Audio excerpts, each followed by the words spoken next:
Hey, what's up, guys? This is MPFSU, back with another video. This is the part 3 in the screen series. I'm sorry, part 3 in the spread offense series. This is the screen series version of it. I'm actually pretty excited about this because this is a huge deal, and I feel like this portion is what may be holding several users back from being as effective running Oregon's tempo run style of offense. Now we're still using the Oregon playbook, and we're going to get into basically a few of the things that are very important. And just to kind of give a little background, back in the 12, 13 version, 11 version of the game, Fear was able to implement some of these things by realizing that you actually you really have to spread the defense out horizontally to open up a lot of those running lanes for this offense. And you didn't have a lot of the things that you have available now. And we're going to get into definitely in a moment. And it's basically your matchups. When you're facing a team, and we'll go ahead and select the inside play here. So when you're facing the team, and most users are going to come out and they're going to run some form of defense with with 2 linebackers and 5 defensive backs on the back end. They may have 3 down linemen, or six up front and 5 in the back. So you either going to have the stack, which is a 3-3-5, or you're going to have a 4-2-5, which is the nickel. So so this allows you to have extra linebackers in there to take care of that run game. Now, still you can run against this, and we showed that with the dive play.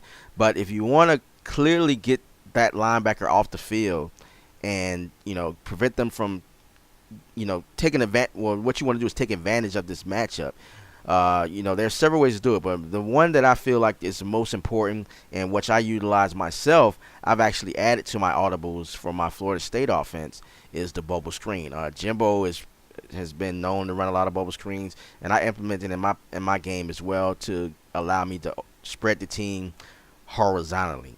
And just to give you an example here, we're going to go ahead and call our audible. And if you can see here, I just clicked to the left, and what do you know? Oregon has bubble screens right as their play action audible. And the play action portion of it is what's the huge deal, because you can get that linebacker there that's over to the right to freeze. And so what you do there is you just run that, and he's frozen, and he gets a little chip block going there, and you're just off and running. And you have plenty of teams that like to stack the box using the 3-3-5, the 4-2-5. As you see here, we got a little bit of a 4-2-5 look. They like to stack the box, and you get that matchup that you want. You get that matchup against a safety or a linebacker, and you got a good deal going here. And so I use this a lot if I'm having a hard time getting that dive play established because of this situation, I go right to the bubble screens. That is a deal. That's a key of breaking the ice, so to speak. So you can say, okay, now if you're going to do this, this is what I'm going to do to you, until you spread. Give me the look that I want. And so, and that's what is very important when you're trying to establish that dive play. And all this stuff works off the dive, so that's something to keep in mind. It's definitely a huge deal there. Now, what we're going to go into next is the splitting screen. And we're going to do that. And I'm going to just flip the script, change things up a bit. We're going to go over 3-3-5 defense, nickel. And so one thing I want to pay attention to in this scenario is whether in this case you have the safety matched up against the wide receiver. Now in this situation, how passing defense works as far as pattern matching and all those things, a nickel back and a cornerback, which is as you see on the other side of the field, are going to have a different communication pattern than a safety and a corner, or a linebacker and a corner combination, which is on the other side. And the coverages are different. You get different, because a linebacker is only going to cover a certain way. A safety is only going to cover a certain way. The cornerback's going to cover the same way. So their communication is different versus this side. And because of that communication between that side of the nickel and the cornerback on that side of the field, you could take more advantage of the split end to that side. Just the split end screen to that side. And the other important thing, and I'll go to the replay to show you. The more important thing to look at is make sure that this corner is his alignment is off. And this is the huge thing with NCAA, that they have the alignments. Now, say that they go ahead and press these guys, which is okay. That's what you want. You want them to come up and press tight because you want those cornerbacks to be in contain mode to the outside because you run into the inside of the defense with the dive play. So all this is going right back to the dive. Everything goes back to it. So keep that in mind. And let's go ahead and run it again. Run it again. And I'm going to leave it at that. Now, this one is a decent gainer. It's not a huge gainer unless they're blitzing. But say that you do get a user that likes to blitz a whole lot, and you want to go ahead and take care of that if they're trying to use the blitz to substitute for the run game, to stop it, substitute for the defense to stop in the run game. What I like to do is run the middle screen. And just like what we were talking about before, things work in certain ways, and there's a reason to it. And I'm going to go ahead and choose this again. So there's a way things work a certain way. And as you see how I got this play set up, you have the split end screen on one side and the wide receiver middle screen on the other, because that's generally which way you want things to go. Because you want to run the middle screen versus a linebacker or a safety cornerback combo, because you're going to have easier time running it.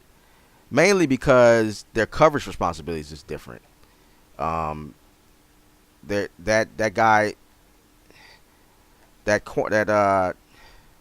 linebacker is going to get chipped off because he's trying to cover out to that side of the field. This is a blitz, clearly, so that even makes it even. And that's the other thing about it too. Most likely, if you're going to get a blitz, it's going to be from that side where that linebacker and safety is versus the side where the cornerback is. Now, granted, against a true 4-2-5 and a true 3-3-5 stack defense, it's different, and I'll show you that in a few videos down.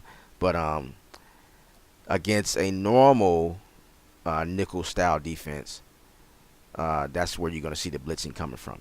Now, this is not a play you would run against a dime defense. If a team is in a dime defense, you should be running the dive play. You should be running your option offense. That's the whole point of using these screens, is to get rid of that linebacker and have them come, with a dime back, and respect, make them respect your screen game. Now, you also want to be careful with tight coverage too. That's slipping my mind, but I think that's kind of obvious. If you have tight coverages versus these screens, bubble screen, or the split end screen, or this middle screen, you want to just go ahead and run dive, because if they're playing press up, that means that those cornerbacks have outside contain responsibility, and you're going to get chunks of yards for the dive play. Okay, so that is all for this video. If you like the content, please subscribe. This is what I feel holds most users back as far as getting that running game going, and this should definitely help you guys.